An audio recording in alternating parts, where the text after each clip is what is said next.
बात पीएफ रासबिहारी को जी आप कह पैसे रहे डाल थे, के देखिए उस बैंक में और मेरा डाल सवाल के भी अपने आपसे ले यही सकता होता है। अभी। रासबिहारी जी बड़ी अच्छी बात आपने कही कि देखिए थोड़े बहुत जो पैसे बचते थे अब उसको भी आम जनता निकाल लेगी तो रहेगा क्या। और बहुत अच्छा पॉइंट आपने ये भी रेस किया कि पीएफ मिलने वाले सभी कर्मचारी नहीं है, भारत में इसका परसेंटेज बहुत कम है जिनका पीएफ मिलता है, जिन्हें पीएफ का पैसा जिनके अकाउंट में मिलता है। और आप सोचिए रासबिहारी जी, अगर बात की जाए तो क्या इससे दबाव नहीं बढ़ेगा? आपसे ही मेरा सवाल है।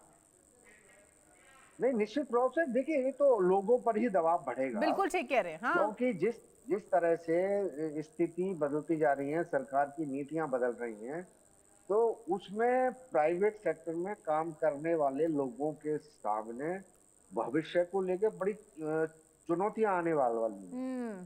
क्योंकि जिस तरह से पहले प्राइवेट सेक्टर में जॉब सुरक्षित रहती थी, अब जॉब सुरक्षित नहीं है। कई जगह तो जॉब से निकाल दिया जाता है तो उनका पीएफ ही जमा नहीं होता है। अब वो कर्मचारी कितनी बार पीएफ की लड़ाई लड़ने जाएगा। और दूसरी सबसे बड़ी बात है कि देश में श्रम विभाग की हालत तो सबसे ज्यादा खराब हो चुकी है। राज्यों में श्रम विभाग में कर्मचारी ही नहीं रखे जा रहे हाँ। हैं। वहां जहां पर वहां अफसर ही नहीं है। हम्म। तो कर्मचारियों की अगर हम देखेंगे तो ओवरऑल स्थिति बड़ी खराब होती जा रही है, उसकी कोई सुनवाई भी नहीं है।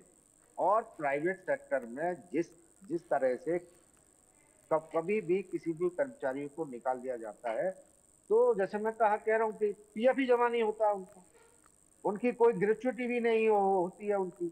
हम्म। तो ऐसे में पीएफ पीएफ ईपीएफ को डिपार्टमेंट जिस तरह अपनी शाबाशी लेना चाहता है वो ले। लेकिन ये भी तो है ना, ये भी तो देखना पड़ेगा ना, कितने कर्मचारियों को पीएफ जमा हो रहा है, उनको कितने का फायदा हो रहा है। केवल निकासी की व्यवस्था हो रही है, उसके देने की व्यवस्था तो कहीं नहीं हो, देने की व्यवस्था तो और कम होती जा हम्म। रही है। वो क्या जमा करेगा? जब जमा ही नहीं करेगा तो वो निकालेगा क्या?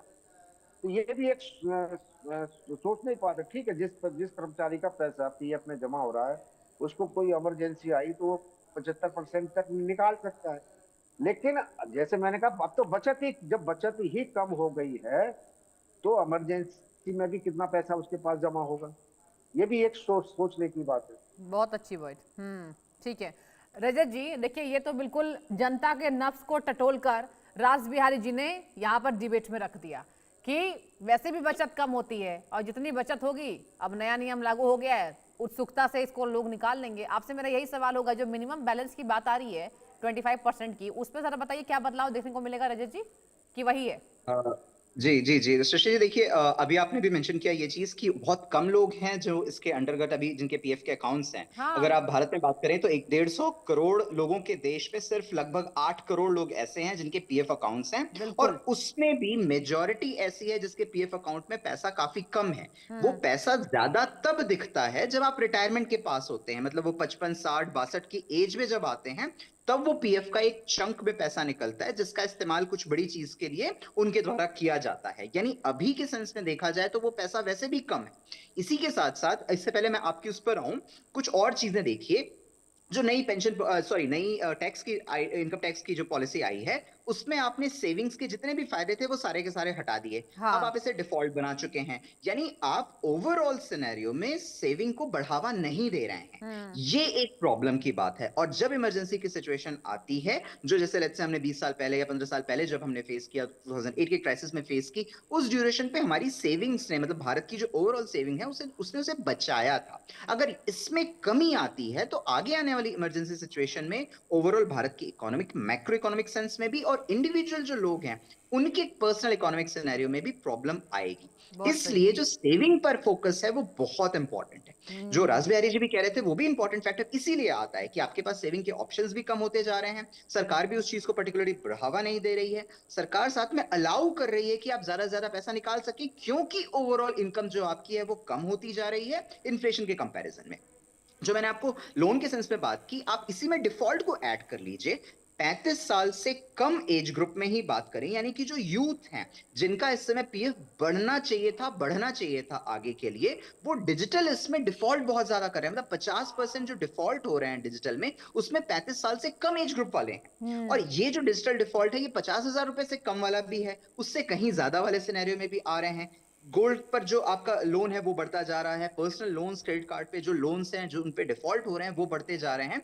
यानी ये कंजम्पशन को दिखा रहा है या फिर जरूरत को दिखा रहा है इस समय की, और इसमें बचत मिसिंग है।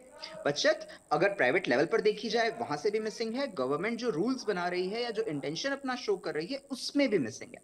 इसीलिए ईपीएफओ 3.0 वाले पार्ट में भी हमने शुरू में भी कहा और हम अभी भी कह रहे हैं कि अगर वो ग्रेचुइटी के सिनेरियो में भी हो या बाकी इसमें भी जितने भी आप रूल्स अभी चेंज कर रहे हैं, ये ओवरऑल इन चीजों को फोकस कर रहे हैं कि आप ज्यादा से ज्यादा पैसा इस समय निकाल के कंजम्पशन पे फोकस कीजिए या पैसा लगाने पे फोकस कीजिए, अपनी जरूरतों को फिल कीजिए, सर्वाइवल पे फोकस कीजिए, न कि सेविंग पर। और यही चीज आगे आने वाले समय में लॉन्ग टर्म के सिनेरियो में या हो सकता है मीडियम टर्म में भी काफी ज्यादा घातक हो सकती है अगर हम इसे जल्दी टैकल न करें।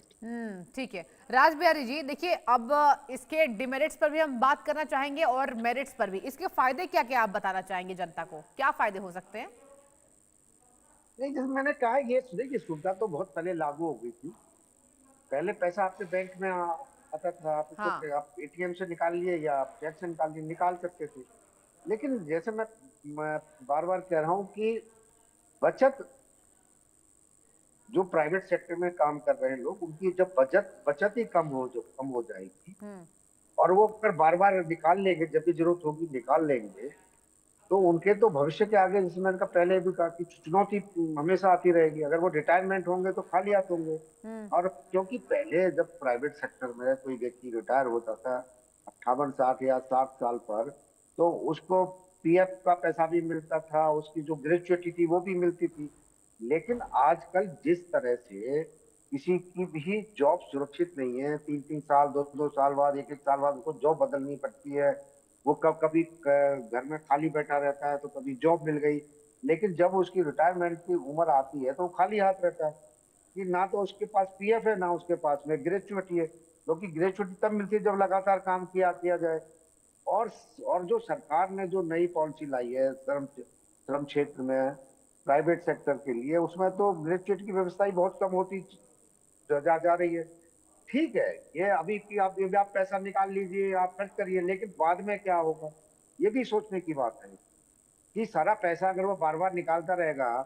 और जो सबसे बड़ी बात है कि पीएफ जो पहले ज्यादा कटता था, वो अगर कम होता चला जाएगा, तो उसके साथ साथ जो पैसा एम्प्लॉयर जमा करता है उसकी भी बहुत कम होता जाएगा। और अगर वो सीएसटी पे काम कर रहा है, तो उसका उससे भी अगर पैसा वो दोनों तरफ से काट के दे भी जाएंगे, तो बचत तो कम होती चली जाएगी। हम्म। तो अगर बचत कम होगी तो जरूरत पड़ने पर उतना ही निकाल पाएगा जितनी बचत होगी। पहले पहले ये था कि भाई आपको आपके बेसिक के हिसाब से पैसा चला जाता है। क्योंकि प्राइवेट सेक्टर में काम करने वाले लोगों के लिए पीएफ ही रिटायरमेंट के बाद उनके जीविका का साधन बनता था। बैंक में पैसा जमा कर दिया, उसकी ब्याज आ रही है, उससे वो अपना घर परिवार चलाया करते थे। हाँ। लेकिन अब तो ऐसी स्थिति नहीं रहेगी। ठीक है। रजत जी, देखिए एक और मेरा अहम सवाल आपसे होगा, ये जो आंशिक निकासी है, ये कौन कौन से तमाम पहलुओं पर निर्भर करेगी? मतलब घर खरीदना, शिक्षा, विवाह, कौन कौन से वो तमाम मुद्दे हैं जिसको इससे साइड रखा गया है आंशिक निकासी के लिए? क्या बताना चाहेंगे? जी देखिए, इसमें क्या है, मेन वही जो पहले के फैक्टर्स रहे हैं। पहले भी जब होता था, जब आप क्लेम कर रहे होते थे पीएफ के हाँ। लिए, तो नॉर्मली रीजंस में आपको यही चीजें बतानी होती थी। मान लीजिए वो घर से जुड़ा हुआ हो रहा है, कोई बड़ी इमरजेंसी आ गई है, या यस। शादी के सिचुएशन में है, या एजुकेशन लोन लेना पड़ रहा है, या मतलब शिक्षा के लिए आपको बच्चों की शिक्षा के लिए कुछ करना पड़ रहा है, या पेरेंट्स की कोई बड़ी बीमारी आ गई है जिसमें आपको कुछ करना पड़ रहा है, या हम्म। फैमिली में कुछ इशू आ रहा है। ये सारे फैक्टर्स थे, यही फैक्टर्स अभी भी वर्क करेंगे। लेकिन मुझे जो अभी तक जितनी चीज समझ में आई है उसके हिसाब से इनका जो वेटेज होता था वो कम कर दिया गया है। यानी आप इसको बहुत आसानी से, यानी कि थोड़ी कोई इशू है तो भी आप निकाल पाएंगे। यानी अगेन उसे जो आसान बनाया जा रहा है उसका एक फैक्टर यही है कि आपके लिए जरूरी नहीं है कि कोई ऐसी मेजर सिग्निफिकेंट नीड हो तभी आप निकालें। मतलब ये जो कंडीशनैलिटीज हैं जो पहले ज्यादा ग्रेव हुआ करती थी, अब वो कम हो गई हैं। तो अगर यही चीज ट्रेंड कंटिन्यू रहता है तो हो सकता है कुछ समय बाद इन कंडीशनैलिटीज की भी आवश्यकता नहीं होगी। हम्म। आप नॉर्मली जैसे बैंक अकाउंट से पैसा निकाल सकते थे, वही पीएफ आपका अकाउंट बैंक अकाउंट बन जाएगा और वहां से आप कभी भी पैसा निकाल पाएंगे। तो ये जो पॉइंट हो रहा है ये उसी डायरेक्शन में जा रहा है। और अभी के सिचुएशन में वही चीजें हैं, शिक्षा है, स्वास्थ्य है, उससे जुड़ा हुआ मुद्दा है, घर है, कोई और चीज आपको लेनी है, बड़ा बड़ा उसके लिए खर्चा है, लेकिन ये जो कंडीशनैलिटीज हैं, जो नीड है, वो कम होती जा रही है। बिल्कुल, क्योंकि देखिए यहाँ पर प्लॉट खरीदना, नया घर बनवाना, होम लोन की रिपेयरमेंट, मकान